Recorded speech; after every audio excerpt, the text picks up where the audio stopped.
Consultar um oftalmologista é o primeiro passo para cuidar da saúde dos nossos olhos, mas é uma decisão que muitas vezes os portugueses vão adiando e muitas vezes também por uma questão financeira. Para falarmos disto e de muito mais, convidamos hoje para estar connosco o doutor, neste caso oftalmologista Eugénio Leite. Boa tarde, bem-vindo. Podem aplaudir. Bom, doutor, começo por lhe perguntar como é que está a saúde dos olhos dos portugueses. Como é que estamos a esse nível? Eu diria que não está muito bem. Ou seja, tem havido nos últimos anos algum descuido, porque há necessidade de haver uma periodicidade de controle da nossa visão. E, sobretudo, há uma faixa etária que é primordialmente é necessário ser controlada com mais cuidado. E esta faixa etária compreende as crianças. Ou seja, nós temos necessidade de ter um cuidado especial com a avaliação da sua visão. A partir daqui, vamos definir um pouco o futuro delas. E vamos definir de acordo com dois parâmetros. Um deles, a sua própria capacidade visual no futuro. Sim. E, segundo, uma relação que por vezes não estabelecemos, mas que é muito importante, que se chama insucesso escolar. Muitas vezes está ligado. Está ligado à visão. Há basicamente três fatores: a visão, a audição e aquilo que chamamos os hiperativos, mas pelo menos há aqui uma área em que, pessoalmente, e não só, ligado também um pouco à organização de que faço parte, Lions Club de Portugal, e que tem como um dos grandes objetivos a visão, a chamada cegueira curável, capacidade para intervir nesta área. E, efetivamente, nós temos, precisamente nesta linha, desenvolvido este ano dois projetos. Dois projetos ligados exatamente, à área das crianças e um segundo a um ambiente mais vasto e que tem a ver com a população com alguma idade. Mas aqui numa perspectiva... Doutor, já vamos falar dos rastreios, certo. Aliás, vamos mostrar como é que tudo correu, vamos falar desse projeto muito interessante e útil, e francamente útil. Quando fala da periodicidade que é necessária na faixa etária das crianças, tem a ver com o desenvolvimento, ou seja, tudo pode mudar em pouco espaço de tempo, é isso? Eu diria, em grosso modo, sim. Ou seja, há necessidade, porque o processo da chamada visão, vulgarmente o sistema visual, vai se desenvolver de uma maneira geral até à casa dos 10, 11 anos. Ou seja, aquilo que nós fomos capazes de desenvolver neste período vai ser a visão com que nós vamos ficar para o resto da vida.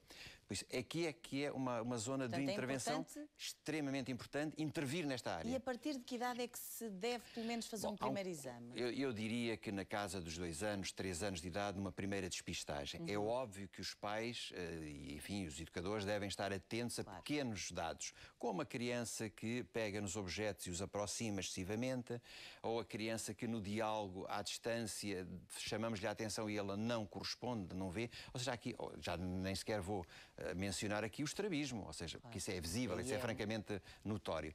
Mas claramente a detecção destes casos de déficit de visão é fundamental ser feita o mais precocemente possível. Quanto mais precoce a detecção, maior será o resultado que vamos obter. Ou seja, quanto mais atrasarmos, pior. Pior é. Doutor, por exemplo, uma curiosidade de uma leiga, como eu, como é que se faz o exame a uma criança que ainda não sabe ler, não pode ver as letras, como é que usam? Usam figuras? Não. Há figuras, Sim.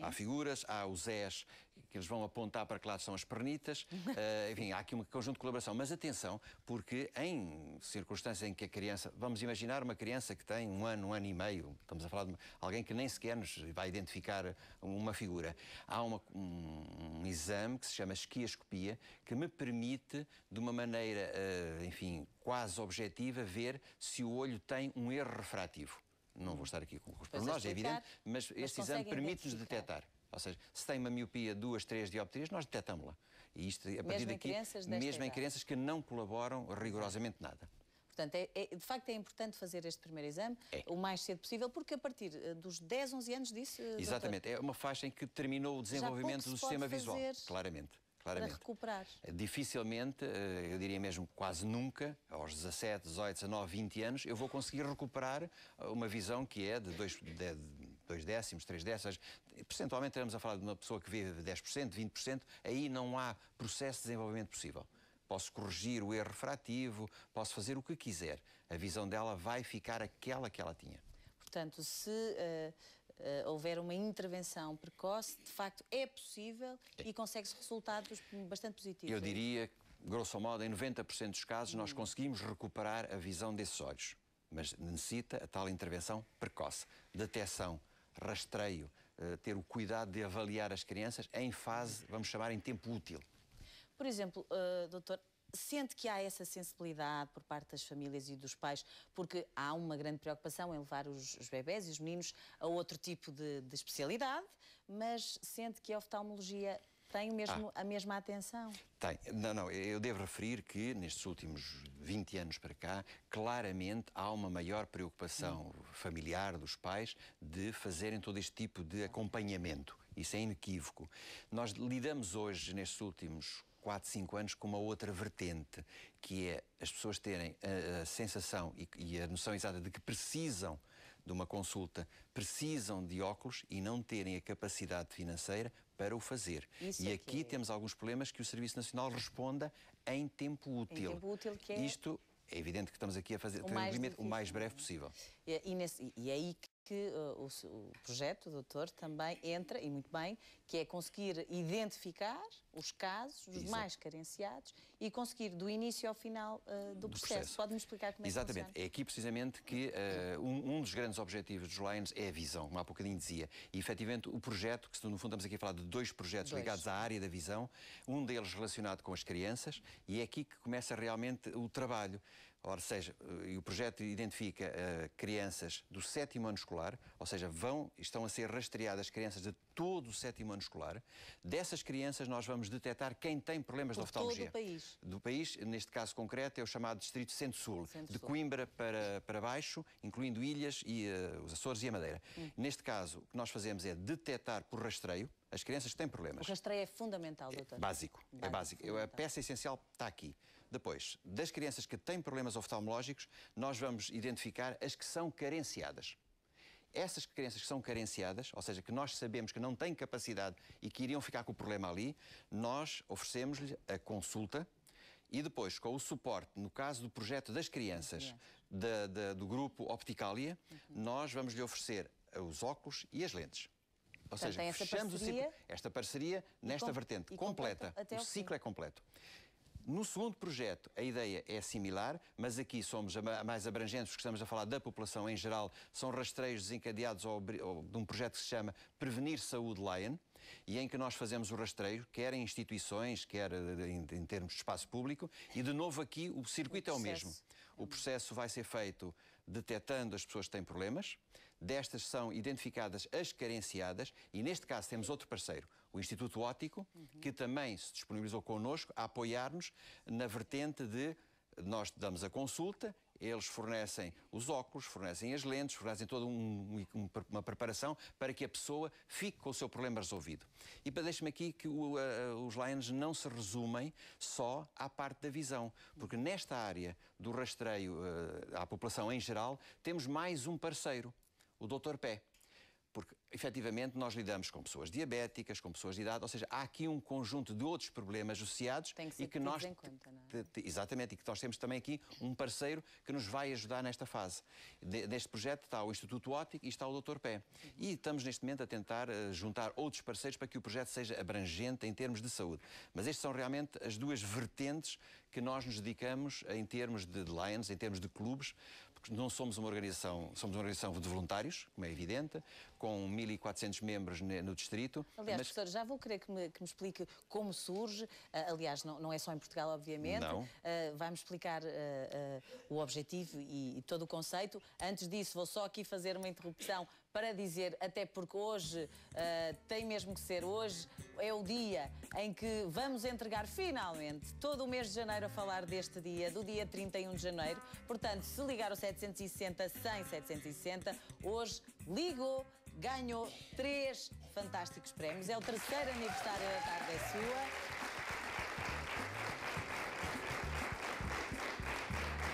E o que é que vai acontecer? É muito simples. Quem falar comigo ao telefone no final do programa de hoje vai receber então finalmente os 3 fantásticos prémios. A começar, ele está cá, vai embora hoje, o Audi A3 para si, para a sua família. Um automóvel fantástico, espaçoso, confortável para toda a família. E não só, já sabe que não é só o Audi A3, temos também 3.000 litros de combustível. É hoje.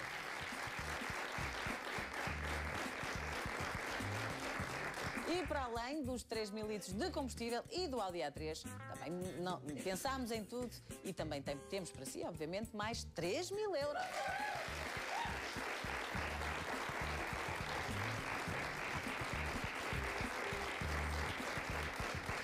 Já sabe que para participar hoje só tem mesmo que ligar o nosso número de telefone. Aliás, todas as chamadas feitas para este número, todas são válidas, tem que estar muito atento, não se distraia, desempeça o telefone, porque tem mesmo que atender, se for o seu caso. O número é o mesmo, meninas, 760...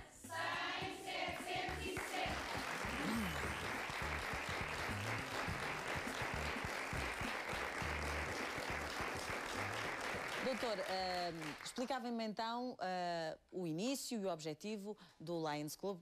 Como é que tudo começa e em que países é que existe esta... Temos que recuar quase 100 anos. Quase 100 anos. Em 2017 fará 100 anos. Houve um senhor de nome Melvin Jones que apercebeu-se à data, enfim, das dificuldades que o mundo vivia. Estamos a falar de um pós-guerra e ele inicia um movimento que progressivamente foi ganhando expressão. Ou seja, aqui o conceito é o conceito de servir, é o conceito de solidariedade. Ele vai iniciando nos Estados Unidos, nasce em Illinois, em Chicago, e progressivamente, passa a expressão, vai invadindo o mundo. Hoje podemos dizer que somos 1,4 milhões de membros espalhados pelo mundo. Estamos a falar de 780 clubes, divididos pelos continentes todos. Basicamente, o objetivo é servir, ou seja, servir a comunidade. A vertente maior é a vertente da visão, ou seja, da cegueira curável, mas é bom não esquecer de que a audição, meio ambiente, ou seja, há todo um conjunto de atividades em que Lions está envolvido. Em Portugal temos uma dimensão menor, como é óbvio, há pouco dizia, 56 clubes no distrito Centro-Sul, 38 no distrito Centro-Norte, 900 membros no distrito Norte e 1.300 membros no distrito Centro-Sul. Sempre regime é voluntariado. Absolutamente voluntários. Cada clube tem a sua própria autonomia em termos de desenvolver ações de solidariedade, atuando ao nível sei lá, apoiando o banco alimentar, distribuindo cabazes alimentar, desencadeando rastreios com este programa que estamos agora a desenvolver, os dois programas que estamos agora a desenvolver. Ou seja, há um conjunto de atividades que é extremamente importante para apoiar, essencialmente, carenciados.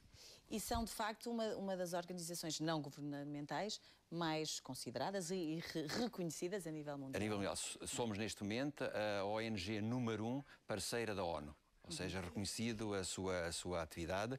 Está suportada por uma fundação, a Fundação Lion, na Recife, e é a partir daqui que projetos são desenvolvidos com o apoio da Fundação. Nem mais, mas mais do que falarmos do Lions Club, vamos mostrar o que é que acontece, vamos mostrar porque é que é importante o rastreio e como é que funciona. Vamos ver imagens.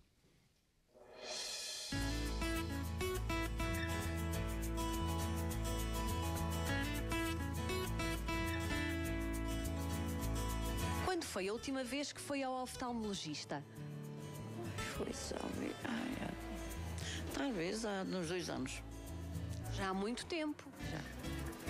Já há muito tempo. Nunca. Nunca foi ao oftalmologista? Nunca foi.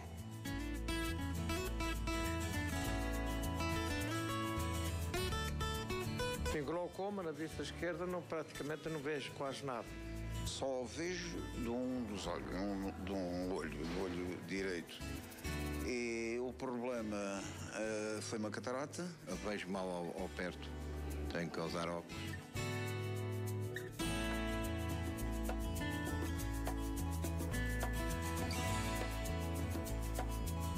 Acho que é uma coisa boa para a gente, porque não? As pessoas têm dificuldade em andar e ir para fora.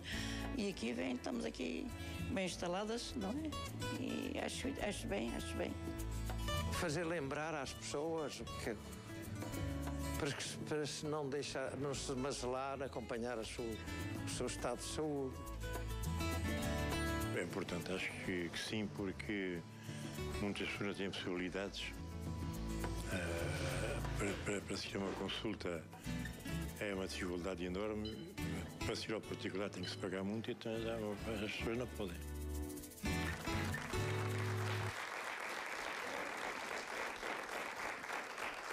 É de facto um trabalho providencial e que às vezes até podemos nem pensar nisso, mas pode fazer toda a diferença no aumento da qualidade de vida, quer das crianças, têm uma vida pela frente, quer dos mais idosos, que também merecem e às vezes têm alguma desatenção da nossa parte. O doutor dizia-me que conseguiram identificar vários casos, Fizemos, é evidente, para lançar um projeto deste, houve que fazer um estudo piloto, para termos a noção se era execuível, qual eram os meios necessários, e utilizámos o Conselho de Almada para desencadear. Estamos a falar rastreámos 2.300 crianças, das quais foram detectadas 240 e poucas com problemas.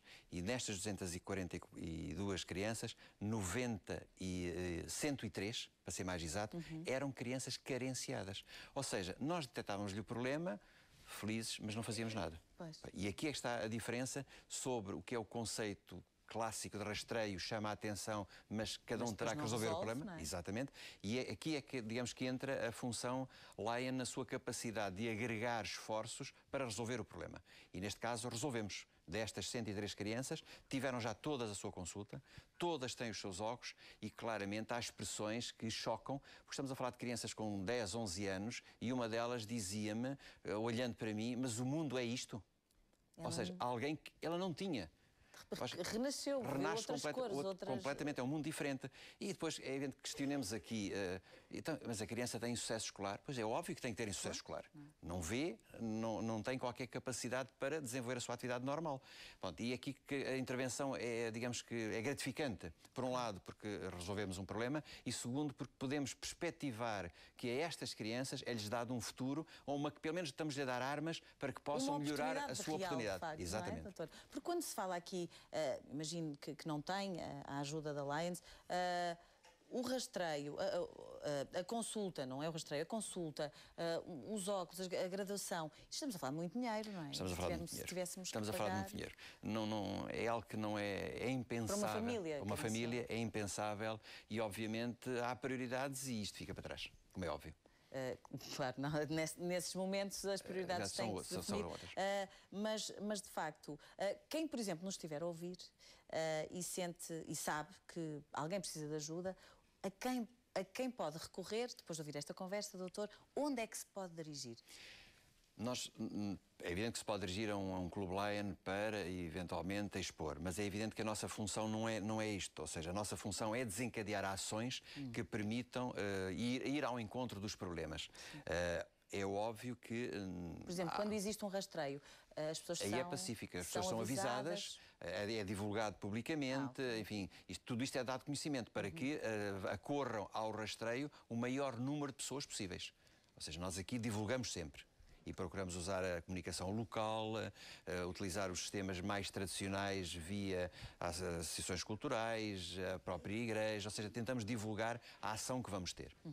Doutor, já que está cá connosco, já agora algumas dúvidas, se calhar aquelas mais comuns. Por exemplo, para quem tem filhos, isto aqui de uma forma mais geral, é de facto verdade que por exemplo, agora com estas novas tecnologias e os telefones e os iPads e as televisões espertas e as televisões o dia todo ligadas, isso afeta de facto? Afeta, inquestionavelmente.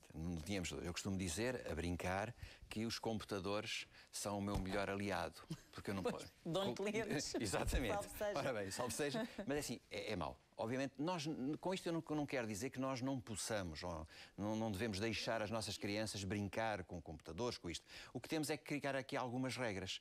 A duração com que está em frente ao computador, a postura com que está, a luminosidade em redor. Ou seja, há aqui um conjunto de situações que vão claramente facilitar a utilização do computador, do iPad ou do que quer que seja, e não provocar um desgaste excessivo, provoca a partir daí o desencadeado de patologias. Mas, de fundo, eu faria o caminho ao contrário. Vamos reeducar a forma como utilizamos a televisão, o iPad, o computador, os smartphones. Agora, é óbvio que é altamente prejudicial estar 3 ou 4 horas a jogar em frente ao computador ou estar a tarde toda em frente à televisão.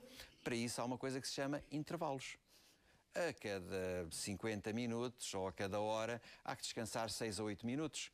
E se eu estou a fazer um esforço de perto para relaxar, eu devo olhar para o longe. O mesmo é verdade, se eu estiver a ver televisão, devo ler. Porquê? Porque há que pôr o mecanismo da visão a funcionar no sentido inverso, para relaxar. Ou seja, há aqui mecanismos que, sendo usados, é perfeitamente pacífico e permite que as pessoas estejam uma tarde inteira no computador, uma tarde inteira a ver televisão. Temos é que fazer as pausas devidas, temos que ter cuidado com a nossa postura, temos que ter cuidado com a luminosidade do meio ambiente onde estamos. E quais são os erros que são cometidos mais vezes? Vulgarmente ninguém liga à postura, ninguém liga à forma como tem as luzes a refletir ou não nos monitores ou nas televisões, ninguém liga às horas que estamos seguidas em frente ao monitor, que é tudo aquilo que não devemos fazer. Quando o doutor fala da postura, é mesmo a postura correta? É uma postura correta, exatamente.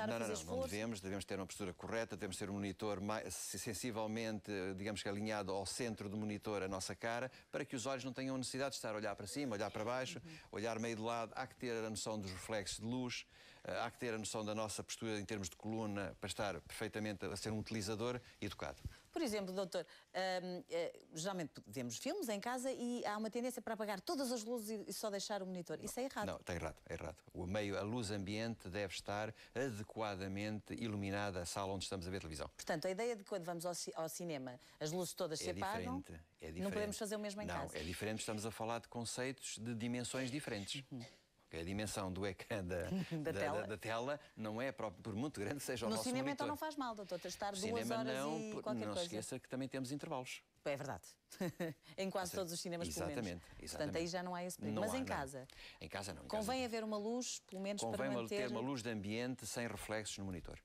E em relação a comportamentos, rotinas, há algum erro que seja comum também, de higiene, esfregar, fazer alguma coisa que não se deve? É óbvio que, como se costuma dizer e o povo diz, os olhos devem-se coçar com os cotovelos.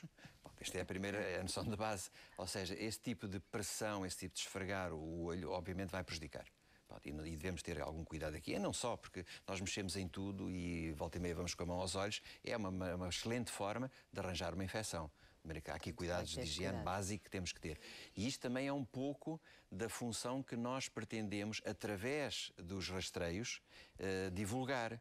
Porque neste tipo de rastreio não é só o facto de detectarmos, é o facto de, na conversa, podemos passar aqui um conjunto de informações que são essenciais para a pessoa que está ali a contactar connosco. Por exemplo, doutor, os miúdos gostam imenso de brincar, é natural, são miúdos. No verão, há dúvida, porque são miúdos, podem-se magoar ou não, os óculos de sol, a praia, o dia-a-dia, é conveniente usar, não usar? Podem usar. Podem usar. Nós temos de ter a noção é que se estamos a falar de crianças na casa dos 2 anos de idade, 3 anos, temos de ter aqui alguma prudência, porque ao colocar uma lente eu estou a colocar um filtro. E ao fazer isto eu estou a dificultar a visão. Agora, é evidente que estamos a falar de períodos curtos, não há qualquer inconveniente, antes pelo contrário, serve de proteção. Temos que ser aqui um pouco de bom senso nesse aspecto. Portanto, bom senso. Bom senso parece... essencialmente. É a palavra-chave no lidar com este tipo de problemas. E não só para a nossa visão, mas para tudo, não é? Para tudo em geral e a nossa saúde. Doutor, acho que ficamos bastante esclarecidos em relação a muita coisa. Quero agradecer a presença do doutor Eugénio aqui na Tarde é Sua e desejar uma continuação de um bom trabalho.